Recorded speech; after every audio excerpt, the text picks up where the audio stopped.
व्यक्ति के जीवन में आलस्य एक बाधा है जो उसे उसके लक्ष्य तक पहुंचने से रोकता है। आइए गौतम बुद्ध की इस प्रेरक कहानी से जानें कि आलस्य का मूल कारण क्या है और किस तरह उसे अपने मन मस्तिष्क से हटाया जा सकता है। किसी नगर में एक व्यक्ति रहता था। वह बहुत आलसी था और उसे यह बात पता थी। एक दिन वह बुद्ध जी के पास आया और दुखी मन से बोला, बुद्ध जी, मैं बहुत आलसी हूं और अपने आलस्य के कारण मुझसे कोई भी कार्य सही समय पर नहीं होता है और ना ही ठीक से कर पाता हूं। मेरे घर में सभी मुझसे परेशान हैं। कृपया बताएं मैं क्या करूं। बुद्ध जी मुस्कुराए और बोले, तुम्हें कैसे पता कि तुम आलसी हो और किस प्रकार का आलस्य है तुम्हें? व्यक्ति ने कहा, मुझे यह तो ठीक से नहीं पता कि आलस्य वाकई में क्या होता है, लेकिन यह जो भी है बहुत बुरा है। बुद्ध जी ने कहा, आलस्य एक मानसिक अवस्था होती है जो एक विचार है, भाव है, जिसे इंसान अपने अंदर लाता है। मनुष्य को दो प्रकार से आलस्य आता है, शारीरिक और मानसिक। मैं इन दोनों के बारे में बताने से पहले मैं तुम्हें एक कहानी सुनाता हूं। पुराने समय में किसी आश्रम में गुरु अपने शिष्यों के साथ रहते थे। गुरु बहुत ही विद्वान थे। उनका एक शिष्य बहुत ही आलसी था। उसकी शिक्षा पूरी होने वाली थी, लेकिन वह समय का मूल्य नहीं समझ सका था। शिष्य आलस्य की वजह से आज का काम कल पर टाल देता था। गुरु ने सोचा कि शिष्य को समय का महत्व नहीं समझाया तो इसका जीवन बर्बाद हो जाएगा। एक दिन गुरु ने आलसी शिष्य को एक पत्थर दिया और कहा कि पुत्र, यह पारस पत्थर है। इससे तुम जितना चाहो उतना सोना बना सकते हो, लेकिन तुम्हारे पास सिर्फ 2 ही दिन है। इससे तुम्हारा जीवन सुधर जाएगा। मैं दूसरे काम जा रहा हूं। 2 दिन बाद आश्रम लौट आऊंगा, तब मैं तुमसे यह पत्थर वापस ले लूंगा। पारस पत्थर देकर गुरुजी आश्रम से चले गए। आलसी शिष्य पत्थर पाकर बहुत खुश हो गया। उसने सोचा कि इस पत्थर से इतना सोना बना लूंगा कि उसे पूरे जीवन काम करने की जरूरत नहीं पड़ेगी। पहले खाना खा लेता हूं, फिर काम करूंगा। उसने पेट भर खाना खाया तो उसे नींद आने लगी। अब वह सोचने लगा कि कुछ देर सो लेता हूं। सोना बनाने का काम तो छोटा है, शाम को कर लूंगा। उसे नींद आ गई। शाम हुई और उसकी नींद खुली।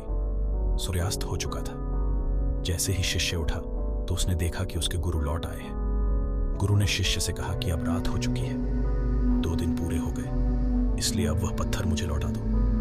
पत्थर देते समय शिष्य को अपनी गलती का एहसास हो गया। उसे समझ आ गया कि समय मूल्यवान है। इसे आलस्य से बर्बाद नहीं करना चाहिए। इस एक बुरी आदत की वजह से कई बार बड़े बड़े अवसर भी हाथ से निकल जाते हैं। इसलिए आलस्य को तुरंत त्याग देना चाहिए। कहानी को खत्म करते हुए बुद्ध जी ने अब शारीरिक और मानसिक आलस्य के बारे में बताना शुरू किया। शारीरिक आलस्य का कारण भोजन है। जब हम ऐसा भोजन करते हैं जिसमें खुद कोई जीवन नहीं है तो शरीर के लिए बोझ बन जाता है और फिर ये आलस्य पैदा करता है, क्योंकि हमारा शरीर भोजन से मिलने वाली ऊर्जा पर चलता है। जैसा भोजन हम इसे देते हैं वैसी ऊर्जा ये हमें देता है। इसलिए आलस्य से बचना चाहते हो तो आराम और आसानी से पचने वाला भोजन करो जो प्राकृतिक रूप से हमें मिलता है। शारीरिक स्तर पर ही दूसरा कारण है सही से ना बैठना, सही से ना सोना। बुद्ध जी ने आश्रम के भिक्षुओं की तरफ इशारा किया और कहा, देखो, इन भिक्षुओं को ध्यान से देखो। इनके चलने, बैठने और लेटने में संतुलन है। जब ये चलते हैं तो इनके पैरों के बीच तालमेल होता है। यदि रात को पर्याप्त नींद नहीं लेते हैं तो कल का दिन आलस्य से और थकान से भरा होगा। व्यक्ति ने कहा, आपने सच कहा, यह मैंने भी महसूस किया है। बुद्ध बोले, शारीरिक स्तर पर तीसरा कारण है सुबह जल्दी ना उठना। इन आश्रम के भिक्षुओं को देखो, इनके रात का सोने का समय निश्चित है, तभी ये सुबह सब जल्दी उठते हैं। हर एक भिक्षु का अनुशासन होता है और वही इनके जीवन में संतुलन लाता है। इंसान अनुशासन को एक बंधन समझता है, लेकिन यह सच नहीं है। अनुशासन हमें बांधता नहीं बल्कि आजाद करता है। बुद्ध जी ने व्यक्ति से कहा, यदि आलस्य से बचना चाहते हो तो एक निश्चित दिनचर्या बना लो। व्यक्ति बोला, लेकिन शुरुआत कहां से करें? चलने से, बैठने से, लेटने से या सुबह जल्दी उठने से? बुद्ध जी बोले, इसी समय से। जो भी कर रहे हो उसे ध्यान से करो। मन के स्तर से आलस्य को समझो।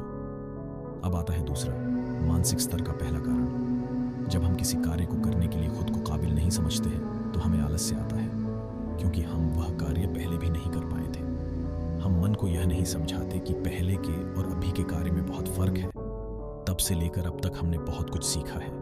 मानसिक आलस्य से बचना है तो खुद पर विश्वास करना सीखो। मानसिक स्तर पर दूसरा कारण है आलसी और छोटी सोच वाले व्यक्तियों के साथ रहना। मानसिक तनाव का सबसे बड़ा कारण है हमें पता नहीं चलता, लेकिन धीरे धीरे ये आदत हमारे अंदर घर कर जाती है और जिंदगी खराब कर सकती है। इसलिए जो कार्य आज कर सकते हो उस आज ही करो, कल नहीं। बुद्ध ने कहा, मानसिक आलस्य का चौथा कारण है लक्ष्य स्पष्ट न होना। मान लो तुम एक रेगिस्तान में फंसे हो और तुम्हें प्यास लगी है तो क्या करोगे? वह व्यक्ति बोला, मैं पानी ढूंढने के लिए आसपास किसी गांव की तलाश करूंगा।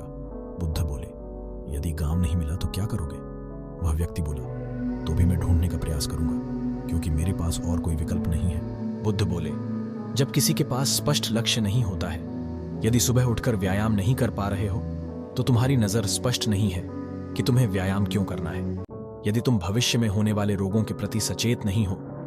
मानसिक आलस्य का 5वां कारण है किसी कार्यों को करने की बड़ी वजह ना होना। मान लो तुम किसी सुनसान जगह से कीमती गहने लेकर जा रहे हो, तुम थक गए हो और बैठना चाहते हो।